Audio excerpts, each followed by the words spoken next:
Welcome to Vegan Food and Living's Simply Vegan podcast with me, Holly Johnson, and my co-host, Gabriella Clark. With a new episode live every Tuesday, we discuss the latest vegan news, taste test the newest vegan products, and chat to some of the leading names in veganism.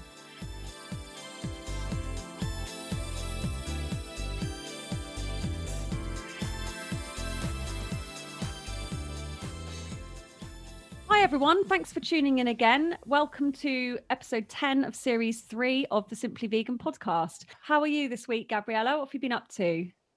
I'm good. I had my first week of proper maternity leave, I suppose. So I had a lovely low-key, I suppose you could say baby shower with my friends, although it was very low-key. So yeah, it's been a lovely week. How about you? Oh, nice. Yeah, well, I was just looking out the window actually as I was prepping for this episode and thinking, hang on, were we complaining about the heat this time last week? I know, look what we've done.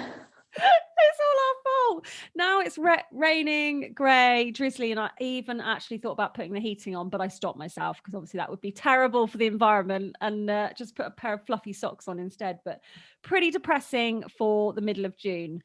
Anyway, let's stop our obsession with the weather and go on to vegan news and reviews for this week. So in the news, first of all, Come Dine With Me, which I'm sure you've heard of, really popular series. I think they're on their 45th series now. They are going to produce a vegan and vegetarian special. They are looking for people in the Bristol and Bath area to apply. You can email cdwm@multistory.tv. You can also find the link on the Vegan Food and Living website. And you can win £1,000. But best of all, you get to showcase your amazing vegan cooking. Is this something you'd kind of go for, Gabriella, or would you avoid it like the plague? I'd certainly watch it. I don't think I'm quite a good enough cook to host 4 or 5 strangers in my home, and I don't think it would be my cooking that would convert them to veganism. However, I think it's brilliant. You know, like you say, Come Dine With Me is a huge show, really long running, really popular, and so to kind of dedicate a couple of episodes to a specific diet like vegan/vegetarianism is amazing, really. And like you say, hopefully the contestants that go on it really will showcase what can be done with vegan cooking at home. I thought it was quite interesting that they zoomed in on Bristol and Bath. I'm not so sure about Bath, but I know Bristol has an amazing vegan scene. So yeah, quite interesting that they've chosen that area. Yeah, I don't think they're going to film it in people's homes because of COVID. I think they're doing it as a specific location. And I presume you can be sort of based in the southwest of England to take part. But yeah, really exciting to see something else in the mainstream. As I talked about last week with Matt Pritchard, you know, kind of we were chatting about Bosch having their cookery series. Obviously, Matt Pritchard had his Dirty Vegan series. So yeah, the more that we have of this on primetime TV, the better. And yeah, I just hope they get some really good contestants who like showcase some amazing vegan food. Me too. And it would be nice to see vegan households or vegan contestants then more into the, let's say, in inverted commas, normal episodes, so that people can kind of, who aren't used to eating that type of food, can eat it as well. Yeah, definitely. I think some of the comments on the Vegan Food and Living social media have been that, you know, they wouldn't do a regular Come Dine With Me show because they wouldn't want to do it with meat eaters. And I think often if you're the one standout vegan, you are kind of mocked a little bit, or you kind of get served something that perhaps isn't quite what you would, you know, want to eat. Or I guess, you know, perhaps you don't want to sit down with a table of meat eaters. I don't know. But for me, where I am, sitting at a table of meat eaters wouldn't bother me at all. And actually, you know, I'd use it as an opportunity to showcase just what can be done with vegan food for people who aren't used to eating it. But I totally get that for some people that just wouldn't be up their street. So yeah, let's see how this totally vegan episode goes. Yeah. So like I said, head over to the Vegan Food and Living website for the link, and 10th of September is the cutoff. So on to the food we've been reviewing this week. Pretty exciting. Everyone's been going crazy, but there has been a little bit of controversy as well around the launch of the vegan KitKats, or KitKat V as it's known. We were sent some, bit disappointed that ours weren't personalized like Kim Kardashian's, who apparently had a box of them sent with personalized packaging saying Kimkats. Oh, well. I'm not sure it would quite work with our name, so that's obviously why they didn't do it, Gabriella. Yeah, maybe that's simply the reason, no other reason. Not the fact we don't have like zillions of followers. Yeah, apparently she's a huge fan of KitKats, and was very thrilled to receive them, absolutely loved them. What did you think of them? So reviewing purely on a taste basis, I mean, obviously it's been years since I ate a KitKat, but they tasted exactly the same to me, looked exactly the same. And when they arrived, I actually had my family staying with me, and none of them are vegan. And so I shared them with them. And my dad, who is particularly fussy and also quite a chocolate and biscuit fan, said, hand on heart, I would not have been able to tell the difference. Oh, wow, that's brilliant. That's a really good measure, actually, because I sometimes do wonder when, us vegans are taste testing things. You're thinking, well, I don't remember what the dairy version tastes like, so this tastes good to me. But yeah, I think the overriding feedback on social media has been that they taste just like the original. I found them less sweet than I remember. I don't know. Okay. Whether that's just I don't know. I, like you say, I haven't had one for so long. I think if I did have a dairy KitKat, it would taste really sour, because I think your taste buds change, don't they, over time. And now if I have anything that's got dairy in it by accident, or someone goes, "Oh, just try it," and I'll have a little tiny bite, I'll be like, "Oh, it is so sour, it's horrid." I really don't enjoy it at all. Yeah, it has caused a bit of controversy. A lot of people on socials saying they wouldn't buy from a company like Nestle.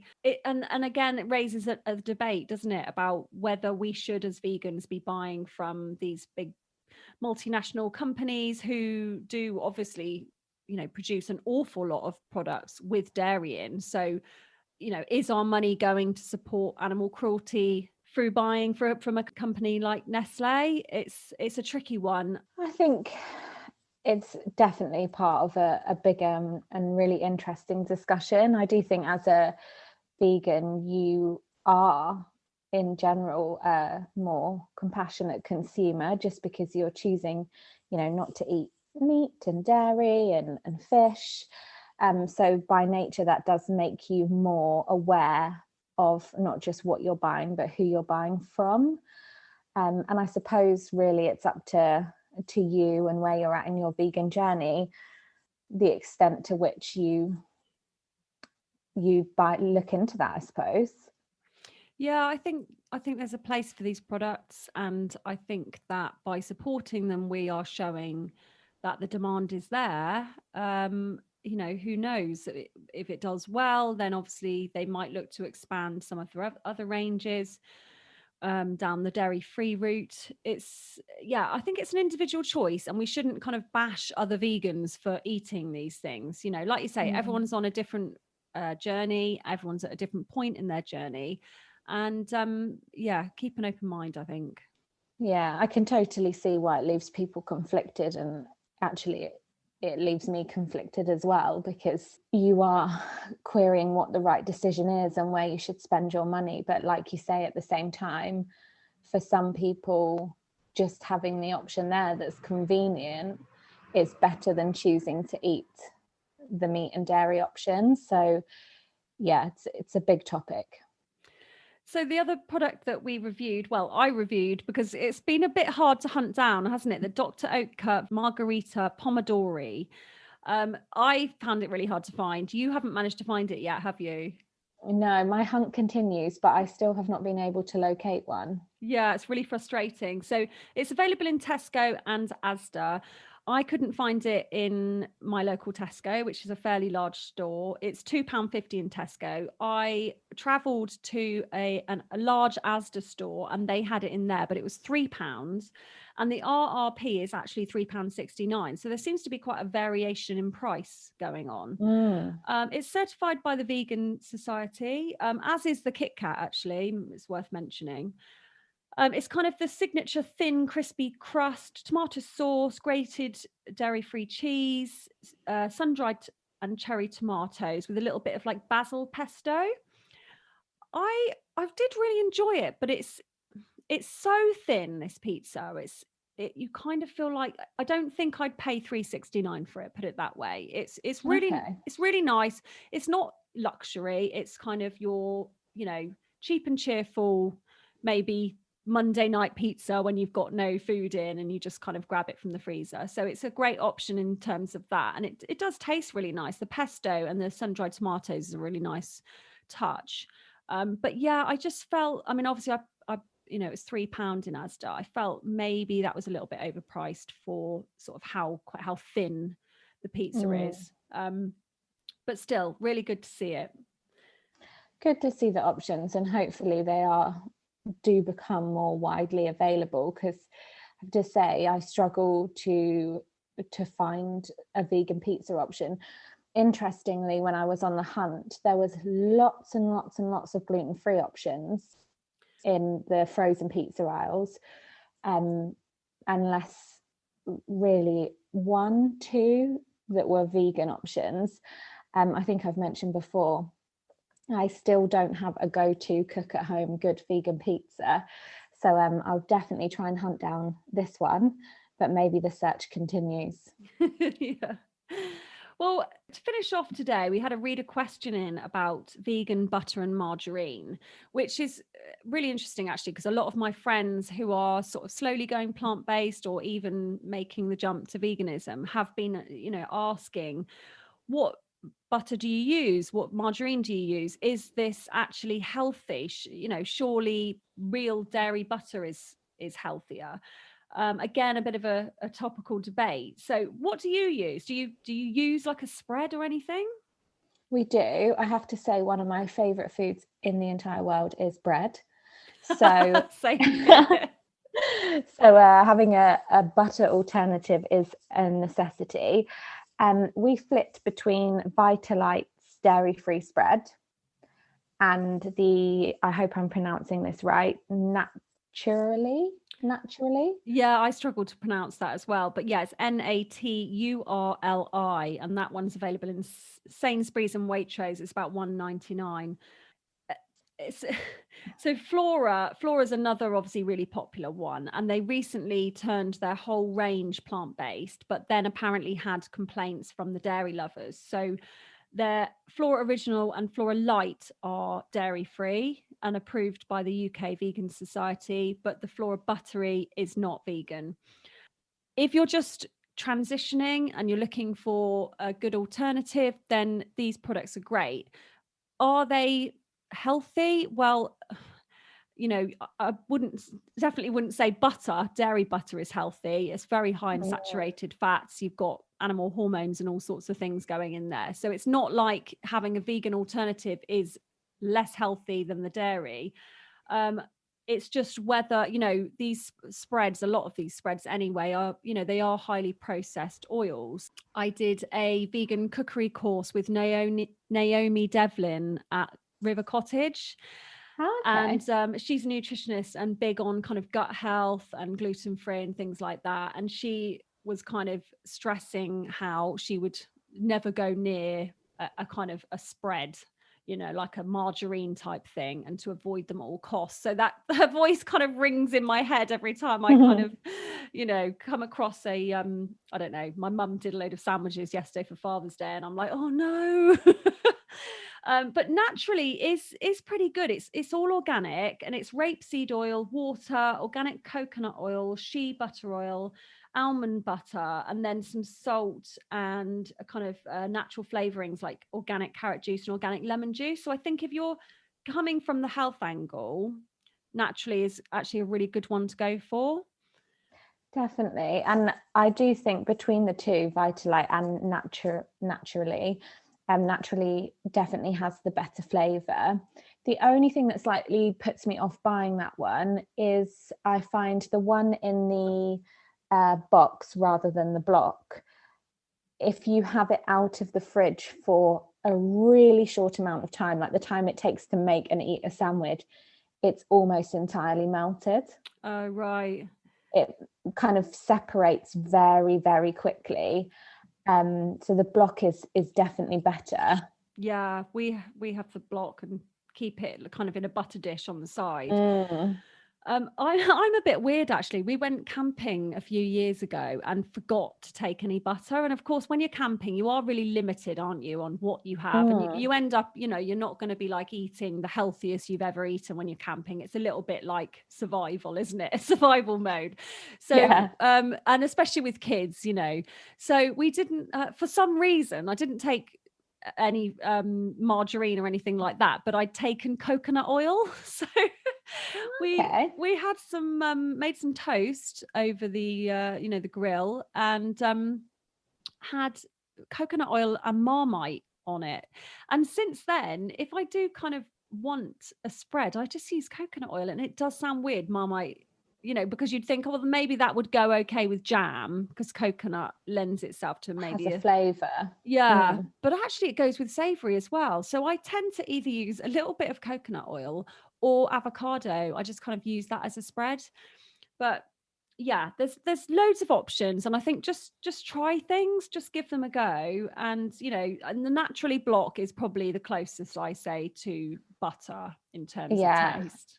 I would agree, and I'd say it has the best flavour in terms of kind of affordability. Having a good box in the fridge, I'd say Vitalite's a good option if you're more concerned about budget. And it does still have 75% less saturated fat than normal butter, so whilst maybe it is still processed, it's a better option for you. Or like with you, Holly, using just natural oils. I have used kind of extra virgin olive oil on a nice piece of sourdough, and it does the job as well. So lots of options. Lovely. That sounds good. Well, that's it for our news and reviews section. Don't forget to follow us on Instagram at Vegan Food and Living and at Simply Vegan Podcast. You can also find Vegan Food and Living on Facebook and Twitter. And don't forget to visit veganfoodandliving.com. Next up, I'll be speaking to Elena Orde from the Vegan Society, who talks to me about their Vegan and Thriving campaign, some of the celebrities they've got involved with it, and also whether she thinks veganism has become a term with negative connotations in the modern era.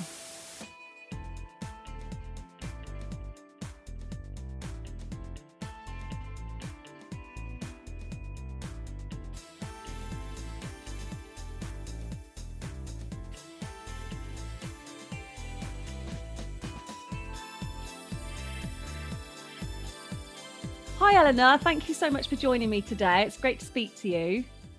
Hi there. Thanks for having me. We've had a few technical issues, haven't we? I've really been trying to get the sound quality, up to scratch on this podcast each week, but it's really tricky when working from home. So if you are listening, we apologise for any sound quality issues, but we are doing our best. So what's your job title then at the Vegan Society? So it's a little bit of a mouthful. I'm our Senior Communications and Campaigns Officer. Right. And how did you come to get such a cool job? So I started off as a volunteer at the Vegan Society. So when I was at uni, I was studying English literature, and I used to just come in once a week. So I went to uni in Birmingham, and then went vegan while I was at university, and just found out that that's where the Vegan Society is based, and thought that was a really cool coincidence and something that I should probably take advantage of. So I remember just, getting in touch and asking if there were any volunteering opportunities. I used to just go in once a week and help edit things and proofread things. And then managed to get pretty much my dream job after graduating. That's amazing. So what led you to veganism during uni then? So I was brought up vegetarian, and always sort of thought of that as me doing the right thing for the animals and that kind of thing. And then I think it was just when I was at uni, there was a friend of a friend who was vegan, and I'd never really come across a vegan out in the wild in real life, really. And just sort of, meeting her and realizing how normal and lovely she was, and how she, still loved food and enjoyed things. And that just led me down a YouTube rabbit hole, I suppose, just Googling everything I could think of, just Googling, why should I be vegan? How can I go vegan? And then it was a few months really of sort of just figuring things out and learning how to cook differently, and sort of, being a bit off again, on again. And then it just clicked, and I felt like I had all of the knowledge that I needed to do it properly, and it's stuck since then. So the latest Vegan Society campaign is called Vegan and Thriving. I mean, is that something, do you feel like you're vegan and thriving? Because I know I do. Yeah, definitely. So the campaign, I mean, I think thriving is such a great word, because it kind of encapsulates how health and well-being can mean different things to different people. And it doesn't have to look a certain way, but it just means feeling good in your body and feeling just enjoyment, enjoying food, enjoying movement, enjoying activity, enjoying learning how to take care of your body as best you can, and your mind as well.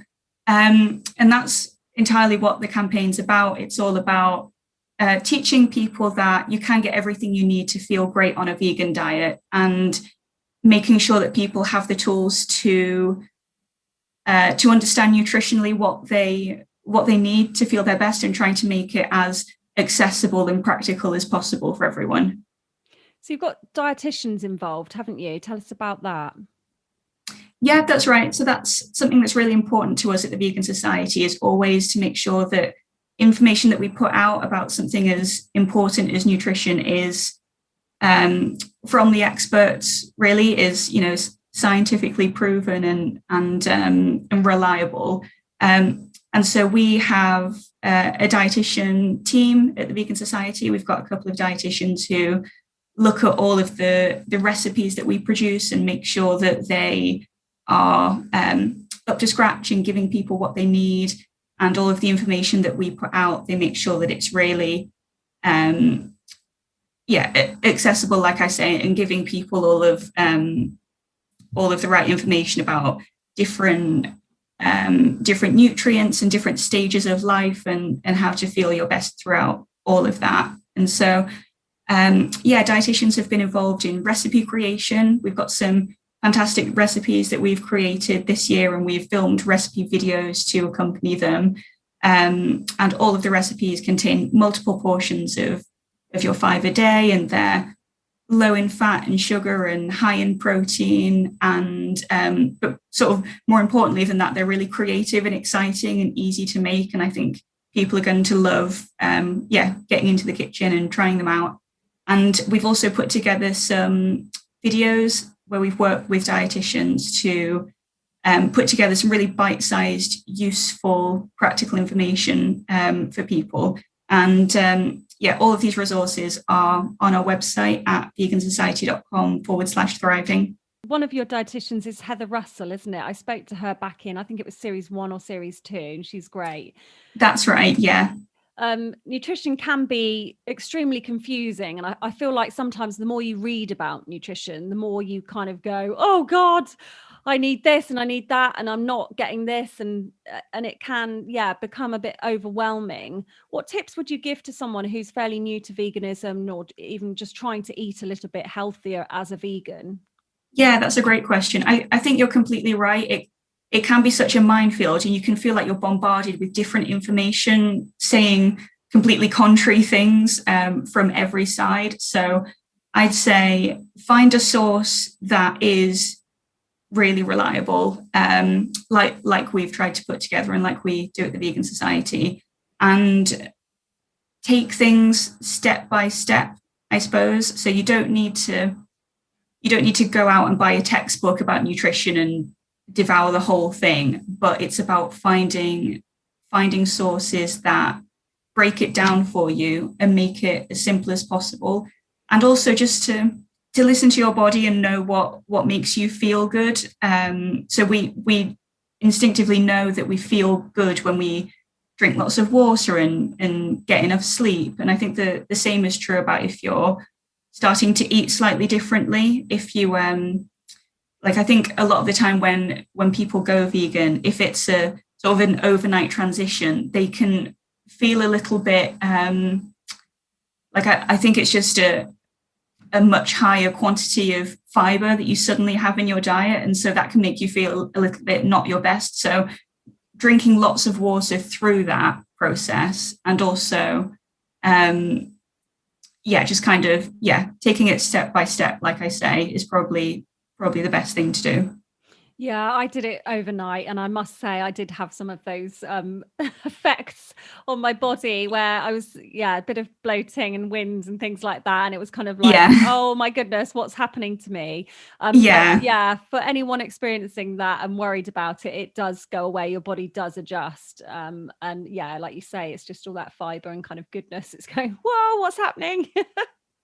So just recognizing that that's normal, I suppose, and it doesn't last. And I think it's important for people to not accept not feeling good in themselves and just kind of rolling with that. Like, if there's something that doesn't feel right, then it is perfectly possible to feel amazing on a vegan diet. So if there's something that's not sitting right, or if you've got more complex dietary needs or a more complex relationship with food, like, it's always important to speak to professionals and to get the support you need. So you can always go to your GP and ask for a referral to a dietitian, or get in touch with us at the Vegan Society and let us know what's going on, and we'll do our best to help. Tell us about some of the celebrities you've got involved with the campaign. I know Fern Cotton, So Vegan, and Amari McQueen, who's is he 12, 13 now? Yeah, he's amazing. Yeah, I have tried to get him on the show. So Amari, if you're listening to this, get in touch. We really want to chat to you. He's great, and he hosts a vegan cookery show, doesn't he, on BB? Is it CBBS or CBBC? That's right. Yeah, he's one of these sort of entrepreneur whiz kids. So I'm sure he's going to go on to rule the world in the best way possible. We've worked with a few really exciting people on the campaign.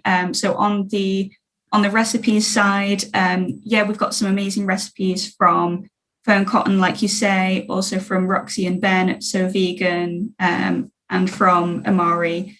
And they're all on the website, and all of the recipes that we've included, whether we've created them or they've come from a celebrity, we've done the full nutritional analysis on those recipes so that you know exactly the nutrients that's in them. And then, as well as that, we've also done some really exciting interviews with some vegans who are in the public eye, and also everyday vegans, just to ask them what vegan and thriving means to them. So I think you've had Kate Strong on the podcast before, incredible athlete and all-round incredible person. And so we've got an interview with her on the site all about her athletic achievements that she's done, and her really exciting, ambitious plans for the future, and how she fuels her body on a vegan diet, and what veganism means to her. And as well as that, we've got an interview with Jamal Ledoux, who's a vegan boxer, who's sort of a bit of a rising star, I think, in the boxing world. And as well, like I say, just some everyday vegans, like for Vegan and Thriving, we've had an advertising campaign where we've got billboards outside supermarkets, and one of our amazing models who's in one of the adverts, she's called Winosha, and she is she's a working parent, but she also just happens to run ultramarathons on the side as well. Wow. And really credits that to her vegan diet and being full of energy. And so there's an interview with her where she talks about veganism and family life, and balancing all of those different aspects. So I definitely recommend giving them a read. Do you think why do you think it's important to have these kind of big names or inspirational people working on the campaign with you? I think it's just always interesting to hear from people, to hear how veganism fits into their life or inspires them, inspires their mindset. For a lot of the people we speak to, veganism is quite foundational to how they view themselves and how they approach their careers. So that it's always wonderful to speak to them, because you feel like you're starting off from a point of view of just mutual understanding, which is great. But in terms of the campaign and Vegan and Thriving, I think it's always interesting to hear about what other people eat to make them feel their best, and what their quick go-to healthy meals are, and how they like to keep fit, and how they manage to keep that fun for themselves. I guess it helps in raising awareness as well, doesn't it? When people see, oh, Fern Cotton, oh, I like her, or I like her, cookbook or whatever, and it kind of definitely.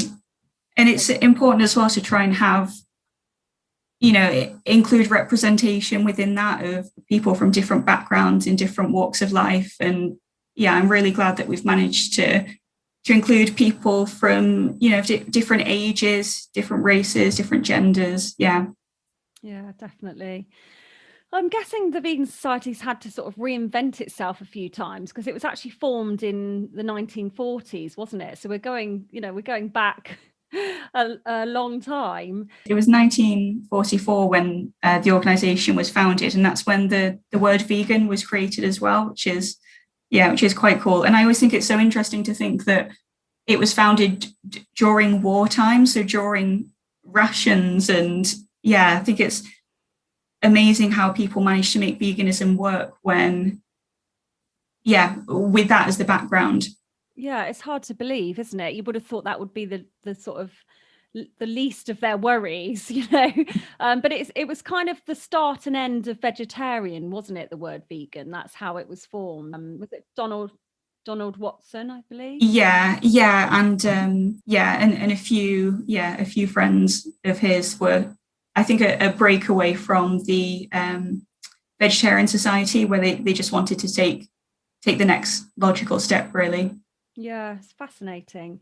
Do you think the term vegan has come to be associated with negative connotations throughout, the last few decades? It's hard to say, really. I think yes and no at the same time. I think sometimes there is a perception that veganism is only for people who are affluent or middle class or white, or it can be seen as potentially an exclusionary lifestyle, which is, I think, something that we're trying really hard to overcome at the Vegan Society, and to make connections with people from all different walks of life, because we know that these are values that everyone can commonly care about and get behind. And then, of course, there's the rise of plant-based, which I think we're seeing a lot more, definitely on the commercial side of things. But personally, I just think whatever brings people to veganism is amazing. Whatever people choose to call themselves is, it's all fine. It's all having the same positive effects on the animals, the environment, ourselves. Yeah, I guess, you don't have to refer to yourself as vegan, do you? You don't even have to tell people. You can just cut out those things and start eating in a different way. And like you say, there's always the term plant-based, which has become popular recently. Well, thank you so much for joining me today. It's been really interesting hearing all about the campaign and everything. And if you're listening, head over to the Vegan Society website and try out some of those fantastic recipes that we've been talking about. Well, as always, thank you so much for tuning in to the Simply Vegan podcast. Please do drop us a review. We would love to hear from you. We'd love to hear what you think. You can do that on iTunes or your platform of choice. Next week, I'll be speaking to Denai Moore, who is a vegan recipe developer, blogger, and musician. She creates some amazing Jamaican food, which I'm really excited to chat to her about. So I'll see you next week.